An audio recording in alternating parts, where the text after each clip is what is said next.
Welcome back to my YouTube channel baby step tutorials. आज जो है हम CIB ABM का यूनिट 11 स्टार्ट करने जा रहे हैं, चैलेंजेस फेसिंग इंडियन इकोनॉमी। ठीक है, तो इसमें हम क्या है, ये बहुत छोटा सा चैप्टर है और बहुत ज़्यादा टिपिकल भी नहीं है। इसमें 5 कंसर्न्स दिए गए हैं आपको, जिसका रिलेटेड पेपर में आ जाता है कि 5 कंसर्न्स कौन सा है, जिसमें से एक रॉन्ग होगा, एक न्यूमेरिकल जो बनता है वो ये, और बस 1-2 पॉइंट्स मेन है। बहुत छोटा सा चैप्टर और बहुत ईजी चैप्टर है, तो हम जल्दी से कर लेते हैं इसको। देखिए, पहले क्या होता है कि हमारा जो ये होता है ना कि आपका जो ग्रोथ हो रहा है, डोमेस्टिक डिमांड्स जो हो रही हैं अदर कंट्रीज़ के कंपैरिजन में क्या है, तो उससे रिगार्डिंग है कि इंडियन इकोनॉमी को क्या क्या अपनी जो कंडीशंस हैं जो इम्प्रूव नहीं कर रही हैं, क्या क्या प्रॉब्लम्स चल रही हैं, उससे रिलेटेड कंसर्न्स हैं इस चैप्टर में।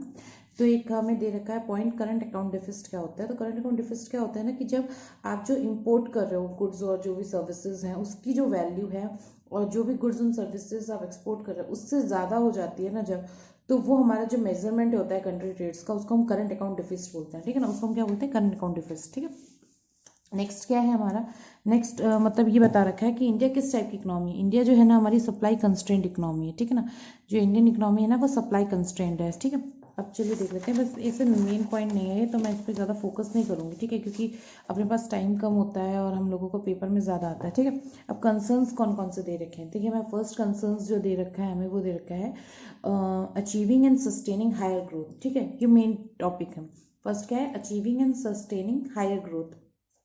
इसमें क्या होता है, मान लीजिए अभी आपको पता है कि इंडियन GDP हाई है। ठीक है, 7 है, 6.5 है, जो भी है।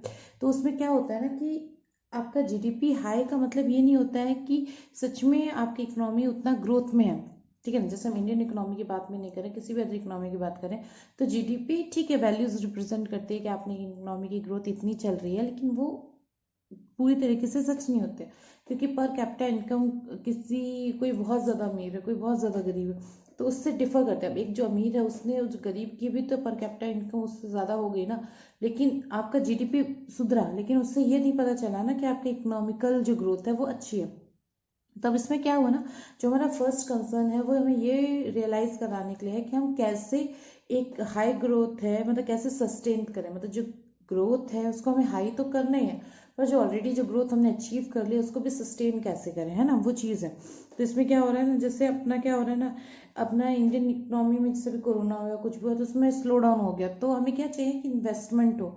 अगर इन्वेस्टमेंट होगी तो वो उस इन्वेस्टमेंट को गवर्नमेंट जो है ना कहीं और यूज़ करके करेगी, और देखिए जिसने इन्वेस्ट किया उसको भी प्रॉफिट होगा उसमें, और जिस जो वो गवर्नमेंट को जो पैसा मिलेगा तो उसको कहीं ना कहीं लगा के उसका और अच्छे से उपयोग करेगी। ठीक है ना, अपना इंडिया में क्या है, मैन्युफैक्चरिंग सेक्टर जो है ना वो थोड़ा स्लो है, वो कम है मैन्युफैक्चरिंग सेक्टर।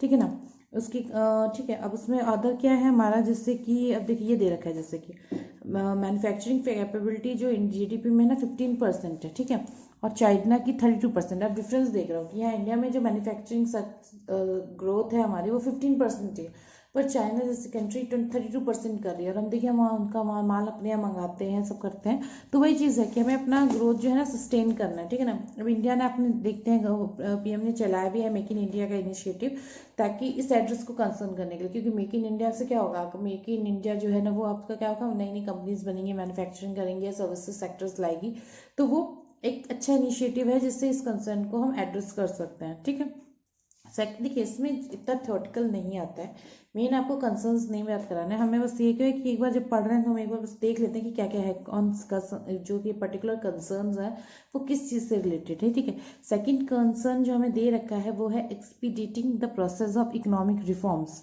अब देखिए जो रिफॉर्म्स आते हैं, जैसे हमारे ऑलरेडी जो अमेंडमेंट्स हैं या जो हमारे ऑलरेडी लॉज या रूल्स चल रहे हैं उस पर, जैसे मान लीजिए कोई लॉ एंड रूल चल रहा है, अब करंट सिचुएशन वो एप्लीकेबल नहीं है या वो बेटर नहीं है, तो हमें चाहिए ना कि हम उसको रिफॉर्म करें, उसको सही करें, या उसके जो चेंजेस आने वो करें। अगर अपडेशन नहीं चाहिए, नए लाने, तो वो नए रूल्स लेके आए।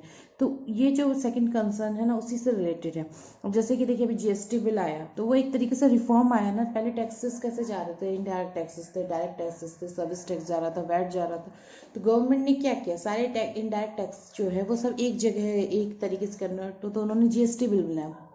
ठीक है, ये तो चलिए ठीक है, पार्लियामेंट में पास हो गया, आ गया, इम्प्लीमेंट हो गया आपका। ठीक है, कुछ ऐसे बिल्स हैं जो पार्लियामेंट में बात होती रहती है पर एंड में इम्प्लीमेंट नहीं हो पाते हैं, जैसे आपका लैंड एक्विजिशन एक बिल था जिसपे पॉलिटिकल पार्टीज ने इतनी ज़्यादा बिकरिंग की कि वो नहीं आ पाया, तो उसमें क्या हुआ, फिर हमारा वो जो बिल था ना वो कैंसिल हो गया, नहीं हुआ।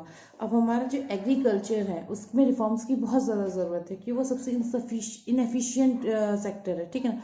वहाँ पे काम बहुत ज़्यादा है, लेकिन कोई भी उसके रूल्स बहुत अच्छे नहीं है, लोगों को उतना प्रॉफिट नहीं हो रहा है, इंडियन इकोनॉमी को उससे इतना प्रॉफिट नहीं हो रहा है, ठीक है ना। अब क्या है, इंडिया, आप ऐसा अंदाज़ा लगा सकते हो कि इंडिया का जो फाइनेंस रिफॉर्म्स है, उनके रिफॉर्म्स की ज़रूरत इसलिए ज़्यादा है कि इंडिया 189 जो ease of doing business index है उसमें इंडियन रैंक 130 है। मतलब चेंज होती रहती है रैंक, लेकिन मतलब सोचिए कितना पीछे है इंडिया इस चीज़ के लिए। तो वही चीज़ कंसर्न है कि हमें एक जो है ना कि हमें अपना ऐसा चाहिए है, ऐसे ऐसे रिफॉर्म्स लाने हैं जिससे इंडिया का कंडीशन सुधरे, ठीक है। थर्ड कंसर्न देखते हैं हम। थर्ड कंसर्न हमें दे रखा है अटेनिंग फाइनेंशियल स्टेबिलिटी।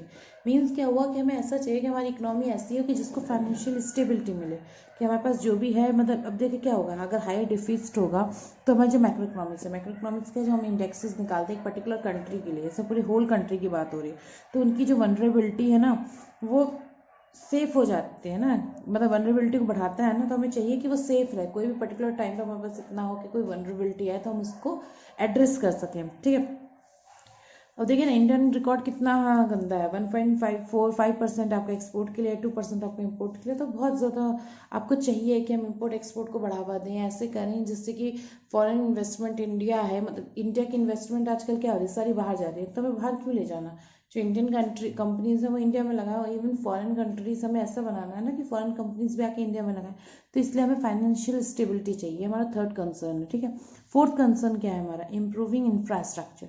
अब देखिए आपकी रोड्स हैं टूटी हुई हैं, एयरपोर्ट तक का जो इंफ्रास्ट्रक्चर है वो ज़्यादा अच्छा नहीं है, रेलवे स्टेशन के इंफ्रास्ट्रक्चर अच्छे नहीं है, हॉस्पिटल्स आप देख रहे हैं कितने पुअर हैं, जो एजुकेशन इंस्टीट्यूट्स हैं उनकी भी कंडीशन कोई बेटर नहीं है, एजुकेशन बेटर नहीं है। तो इंफ्रास्ट्रक्चर में क्या होगा कि हमारा जो इंफ्रास्ट्रक्चर जहाँ हम रह रहे हैं, जो कॉमन एरियाज़ हैं या जो कोई हॉस्पिटल्स हैं या एयरपोर्ट वगैरह, तो इनका हमको इम्प्रूवमेंट करना है, जिससे फॉरेन, देखिए अगर आपका सब ये सब अच्छा होगा तो ईज ऑफ डूइंग बिजनेस अच्छा होगा ना, फॉरेन इन्वेस्टमेंट आएगा, इंडियन कंपनीज को आसानी रहेगी, माल मिलने में आसानी रहेगी, सब चीज़ सस्ती होती है। तो इंफ्रास्ट्रक्चर बहुत ज़रूरी है, क्योंकि गवर्नमेंट पैसा तो खर्चा करती ही रहेगी, हर साल बजट आता है उसमें खूब पैसा आपका इंफ्रास्ट्रक्चर और उस पर लगाया जाता है, लेकिन इंप्रूवमेंट दिखना भी चाहिए। थोड़ा इंप्रूवमेंट है, ठीक है, आज यहाँ सही हुआ वहाँ सड़क टूट गई, वहाँ काम चलते ही जा रहा है, तो वो चीज़ की बात हो रही है कि इंफ्रास्ट्रक्चर को इम्प्रूव करना बहुत ज़्यादा ज़रूरी है अगर हमें अच्छा बिजनेस चाहिए इंडिया में।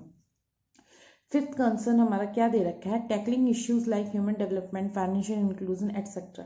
इसमें क्या है, फिफ्थ कंसर्न जो हमारा दे रखा है, इसमें हमें ये दे रखा है कि बहुत सारी इश्यूज हैं इंडिया में, जैसे ह्यूमन डेवलपमेंट इंडेक्स है, वो मतलब इंडेक्स में जो वैल्यूज शो की हैं, हमारा एजुकेशन है वो भी हमारा बहुत पुअर कंडीशन में है, हम इनइक्वालिटी बहुत है इंडिया में, ठीक है, जेंडर जो डिफरेंस है ना वो बहुत ज़्यादा है, ऊंच नीच बहुत ज़्यादा है, गरीबी अमीरी बहुत ज़्यादा है। तो उन सबको भी हमें टैकल करना है, ख़त्म करना है, और ख़त्म नहीं कर सकते तो एटलीस्ट बहुत कम करना है, ठीक है। अब हमारे बहुत सारे न्यू इनिशिएटिव्स चलाए गए इसको टैकल करने के लिए, ठीक है, इंक्लूजन वगैरह को, जैसे जनधन योजना चलाई गई, इंश्योरेंस स्कीम चलाई गई। अब जनधन योजना हुई तो जो गरीब लोग हैं जिनके पास, ठीक है, मेंटेन नहीं कर सकते जो मिनिमम बैलेंस होता है, तो वो ये सब मेंटेन कर पाएंगे ना। तो वही चीज़ की बात हो रही है, ठीक ना, कि जनधन स्कीम्स लाए, इंश्योरेंस स्कीम्स लाए, सब्सिडीज स्टार्ट की कि जिनके पास पैसा नहीं उनको सब्सिडी देंगे हम, ठीक है, वो सब चीज़ें इसमें डील हो रही हैं। अब देखिए एक ईएमई दे रखा है, तो ईएमई की फुल फॉर्म यहाँ दे रखी है, इमर्जिंग मार्केट इकोनॉमिक्स, ठीक है, ये एक पॉइंट है, तो इतना इंपॉर्टेंट नहीं है बस। चलिए एक बार हम यूनिक फीचर्स देख लेते हैं, ये मैंने लेटेस्ट सम से नोट किया है आपका, ठीक है। तो इसमें क्या है, पहले दे रखा है कि जो ग्रोथ है वो ड्रिवन किससे होती है, डोमेस्टिक डिमांड से बनती है। ग्रोथ वैसे ही आएगी ना, जब डोमेस्टिक में डिमांड होगी तो आप सप्लाई बढ़ाओगे उस चीज़ की, तो उससे ग्रोथ आती है, ठीक है। सेकंड ट्विन डिफिसिट होता है, ठीक है, ट्विन डिफिसिट कौन कौन से हैं, physical and current account deficit, ये दो टाइप के डिफिसिट होते हैं। और ये मैंने आपको ये पहले ही बता दिया था कि इंडियन इकोनॉमी जो है ना वो सप्लाई कंस्ट्रेंट इकोनॉमी है, ठीक है। अब देखिए मैंने आपको बताया था ये चैप्टर बहुत छोटा है, तो इसके साथ ही हमारा चैप्टर जो है ना वो कंप्लीट हो गया। अब आपको क्या है मेन, आपको इसमें जो चैप्टर में देखना है वो है आपके 5 कंसर्न्स कौन कौन से हैं, ठीक है। उन 5 कंसर्न्स को देखिए बहुत इजी है, infrastructure, attaining in financial inclusion, financial stability, growth, ठीक है। तो इससे बहुत इजी है, ज़्यादा टफ नहीं है, रिफॉर्म्स वगैरह से रिलेटेड तो इतना टफ नहीं है कि आपको 5 पॉइंट्स याद नहीं होंगे, 5 कंसर्न्स जो है, ठीक है, तो वो इजी से याद हो जाएंगे। और अगर कोई क्वेश्चन आता है तो इससे ही आ सकता है, या फिर करंट अकाउंट डिफिसिट और फिजिकल डिफिसिट क्या होता है उस पर आ सकता है, ट्विन डिफिसिट जो हमारे दे रखे हैं, ठीक है। तो इसी के साथ हमारा चैप्टर कंप्लीट होता है। Thank you so much for watching this video. और अगर आपको कोई डाउट है तो आप मेरे को कमेंट सेक्शन में लिख के बता सकते हो, आप मेरे टेलीग्राम ग्रुप को भी ज्वाइन कर सकते हो, ठीक है, मैं टेलीग्राम पे भी हूँ, बेबी स्टेप CIB का करके JIB का अलग ग्रुप है। और thank you so much for watching this video.